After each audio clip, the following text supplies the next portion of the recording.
Thank you so much, ma'am, for joining us.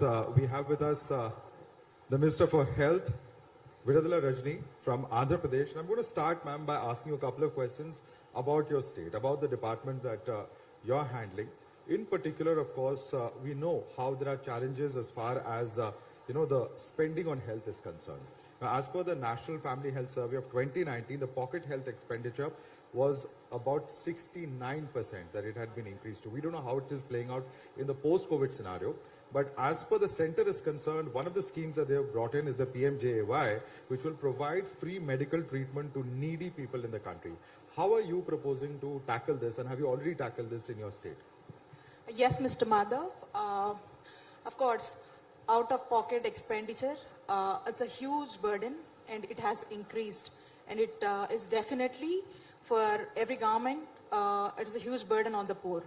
And to eliminate this poverty and out-of-pocket expenditure, and our government has come up with a few initiatives and primarily focusing on accessibility and affordability. So affordability would mean that subsidizing the healthcare services for the poor. And there are times where our Jaganana's government went to an extent where we tried to bear an amount of 30 to 40 lakhs per person.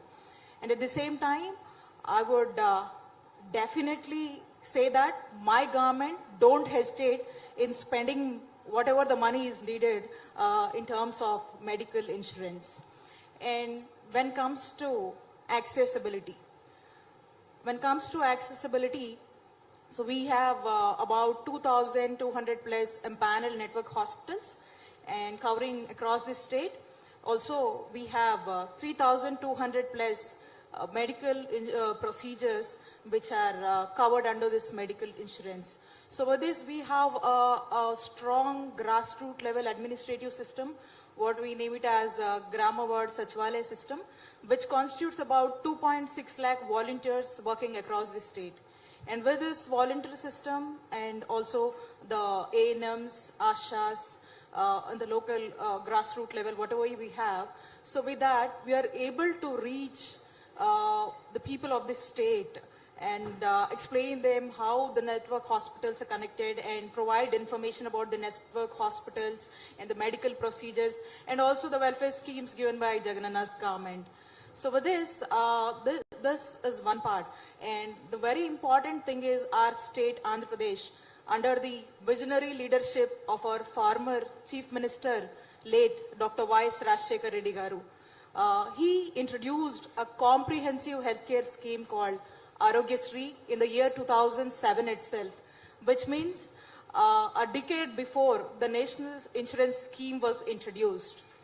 And following the footsteps, our Honorable Chief Minister of the state, Sri Y.S. Jaganmohan Reddy Garu, he strengthened and he also tried to launch many more initiatives under this Arogyasri scheme. Right. So today, in this, in addition to this, our Honorable Chief Minister added another dimension named as YSR Arogyasri Asra, which means that it supports the discharged patient in the post-recovery period by providing financial assistance of rupees 225 and up to a maximum of rupees 5,000 per month, in which it's going to help the discharged patients. So this scheme, YSR Arogya Asara, is a novel initiative thought of our Honorable Chief Minister of the state, and I'm sure, right, Madhavji, definitely this scheme would inspire all the states of the country in the upcoming future. So many of the schemes that you just mentioned, one would imagine, and typically this is the scenario in most states of the country, that they are great for urban areas. But what about the rural areas where the bulk of the population stays? Even now, in most states, most citizens are based in that. What about the rural healthcare infrastructure? Because that is where you really have to reach out to the last man. Yes, Madhav. So when we talk about rural scenario, any robust healthcare system should provide for affordability, accessibility and availability, as I explained you in my last discussion. So first of all, this module actually helps the rural areas. In order to this, our Honorable Chief Minister of the state, he feels urban areas like strong as the rural healthcare system. So like this urban areas, whatever the facilities we have, the rural areas also should have such kind of facility. And now I remember the vision of late President APJ Abdul Kalam ji, and he also believes that to provide urban amenities in rural areas. So likewise, our Honorable CM has drove and is also driving us towards, initiating and strengthening in the rural areas. And now we have a very good system of healthcare systems in rural areas. We have about 10,000 plus Dr. YSR village clinics in rural areas. And we also have about 1,100 plus PHCs in rural areas. In addition to this, in order to ground a very good treatment and offer a very good treatment to the people of rural areas, our leader has come up with a noble thought and a very good initiative called family physician concept. Our leader, Jagananna, always says that treat the patient, not just the disease. So in order to treat the patient at doorsteps, we have rolled out this family physician concept. In this family physician concept, let me take you through this concept. This family physician concept, we actually, a doctor goes to a doorstep. We have a PHC which constitutes about 40 to 50,000 population in that PHC. We have 2 doctors in the PHCs. So one doctor will stay in the PHC and then another doctor will travel along the 104 MMU vehicle to this village, and he conducts OP there, and he will go through the lab investigations and gives offers treatment and gives free medications. And not only that, he also will go around the village, and he's responsible for the schools, Anganwadi centers, and he's also responsible for the hygiene of that particular village what we are talking about. And not only this, the additional advantage of this particular family physician concept is the doctor will go and see the bedridden patients also who is chronically ill and who cannot come out.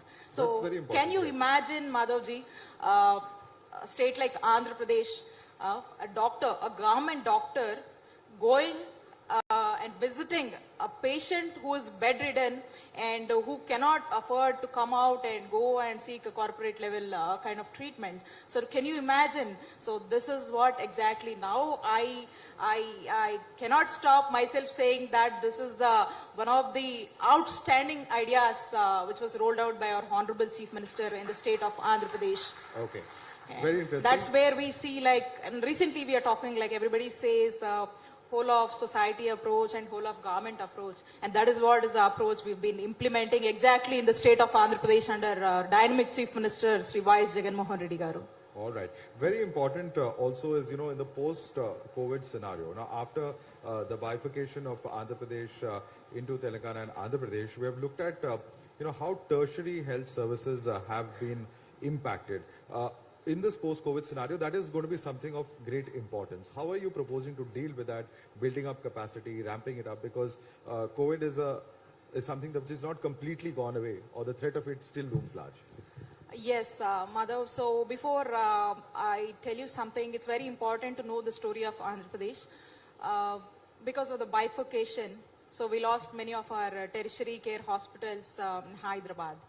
Though it was very challenging, and you see it is a young state with a young chief minister, but though we were deprived of the super speciality hospitals in the state of Andhra Pradesh, but my leader, he did not deter the spirit.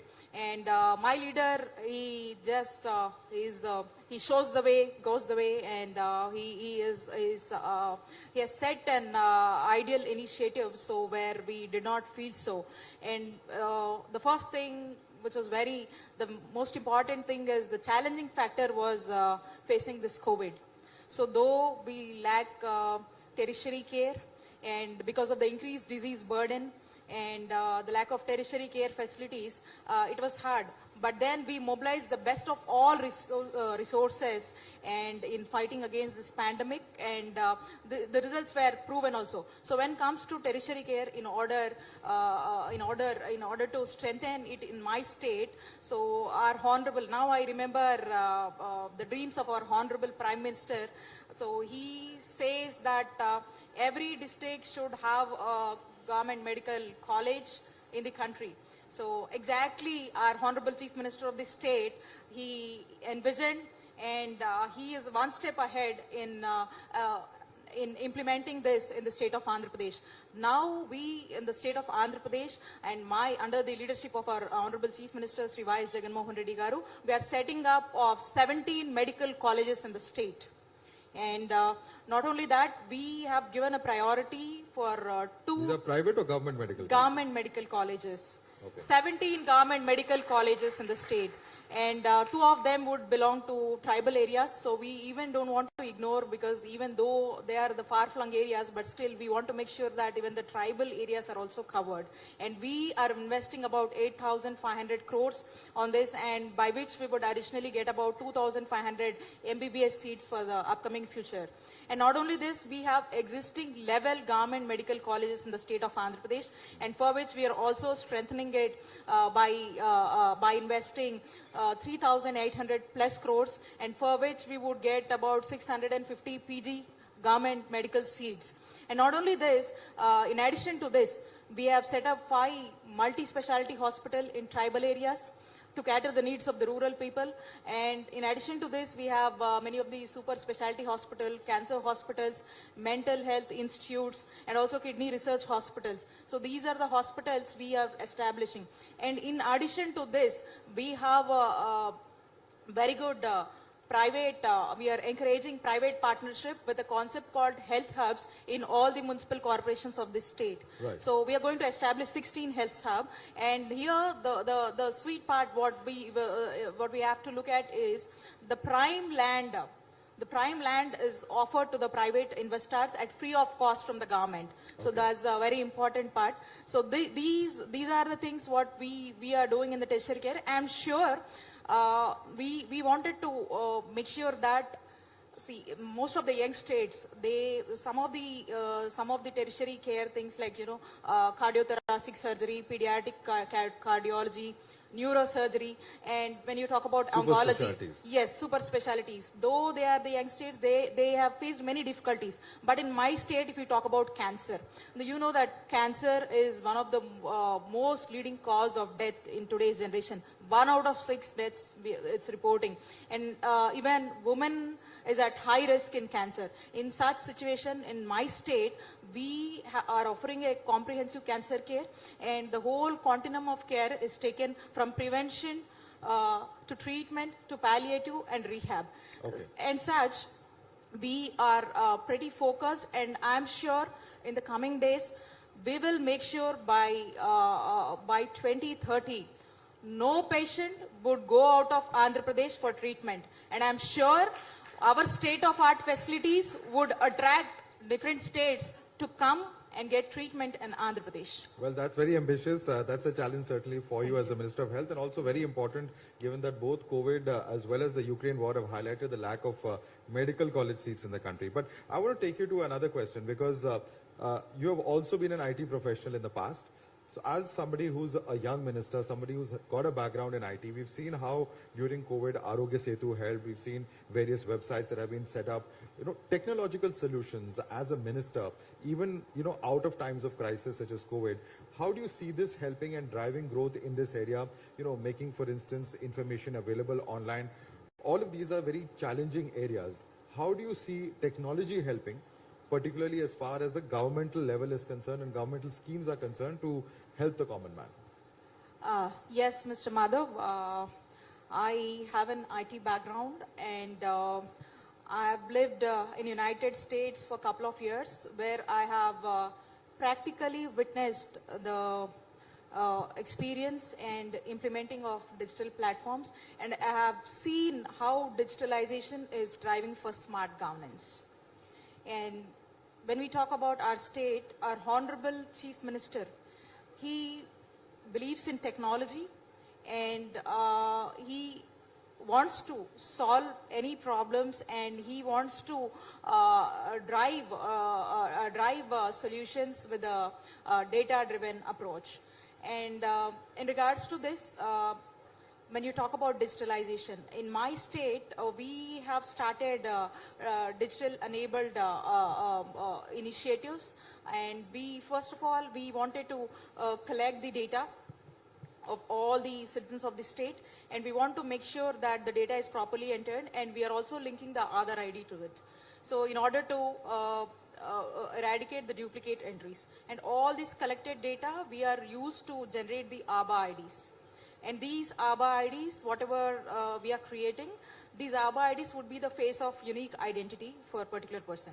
And with the support of our ANMs, with the support of Arogya Mitras and our ASHA workers, we are going to house, and we are conducting NCD screening. But how will this help? How will this kind of ID creation help? How will it help practically for the person? Yeah, I'm gonna say that. So this identity, I'm gonna say that with a live example also. Well, so they are going to house, and we're going to have the screening, complete blood profiles, and also along with the blood grouping. And we are also offering these data is collected, and these data is entered into the electronic health record.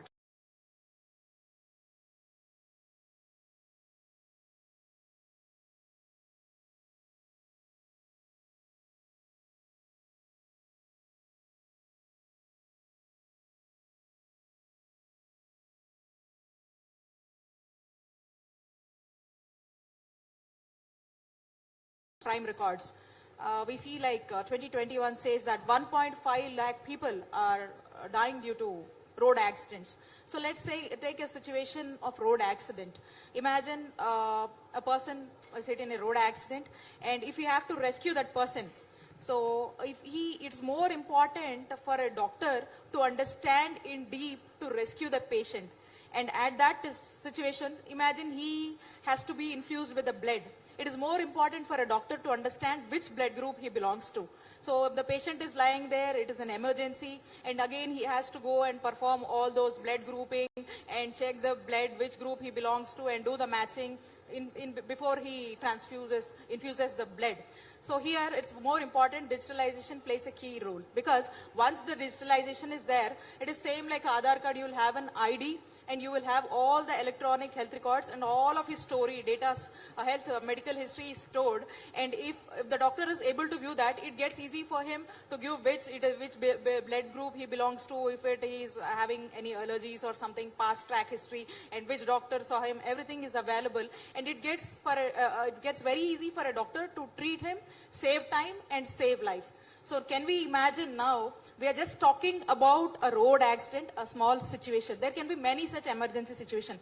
Imagine how many emergencies of road accidents happen in the country, and how many emergency road accidents in the state. So I think digitalization is the way to go, and it can save people. Right. So in this, I wanted to mention one point. Our state, we are the leaders in digitalization. So far, we have created 3.5 crore health IDs, and we have created 1.5 crore electronic health records, for which our Jagannath government has bagged 2 global awards and 6 national awards in the recent times. All right. That's certainly a model that all would probably look at, but we're almost out of time. But I want to ask you a question. As being a young leader, a young minister at the age of 32, you've become a minister. That's not something that we see every day in every state. But, one of the questions that, does come up time and again in political parties and through the course of politics is youth versus experience. There are those who say that young leaders come with a lot of energy, with a lot of ideas, but there are those who say that no, experience is also necessary in politics. How do you view this debate? First of all, Mr. Madhav, I should say that it is my earnest blessings of my beloved leader, the Honorable Chief Minister of Andhrapradesh, Sri YS Jaganmohan Reddy Garu. So I am always thankful to him for his immense and huge blessings on me. And in our state, every father, every mother, every sister, every brother feels our Honorable CM Jagannanna as the member of their family. Likewise, our Honorable CM also feels that every family member of the state as his own family, and he gives equal importance irrespective of political biases in their communities. And when we talk as a minister, you must have heard that great power comes with great responsibilities. So likewise, I don't see my ministry as a huge burden which is laid on my shoulder, and I see it as an enormous opportunity to be a hardworking and responsible minister. And now, when I talk, when we think this more about the young generation, there I wanted to give you an example, and I want to say what actually is happening in the state of Andhra Pradesh. Our party, the name of our party is YSR Congress Party, which means it's Yuvajana Shramika Raitu Congress Party. The word Yuvajana itself resembles youth.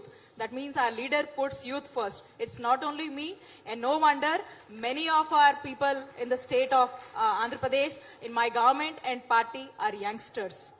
And not only this, as a young minister, I would set up goals in propagating and framing of the policies, and set the deliverances of best healthcare practices to the state. And under the guidance of our Honorable Chief Minister, and I'm monitoring and the developments of the state. Likewise, I'm talking about Nadu Nedu, which is more about developing and strengthening the preventive and curative care in the state.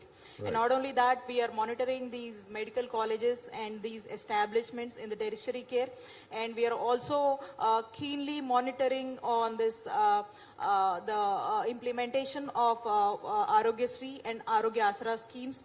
We are also monitoring the services of 108 ambulances and 104 Thalli Bida Express services, and also 104 mobile medical units and 102 Thalli Bida Express services.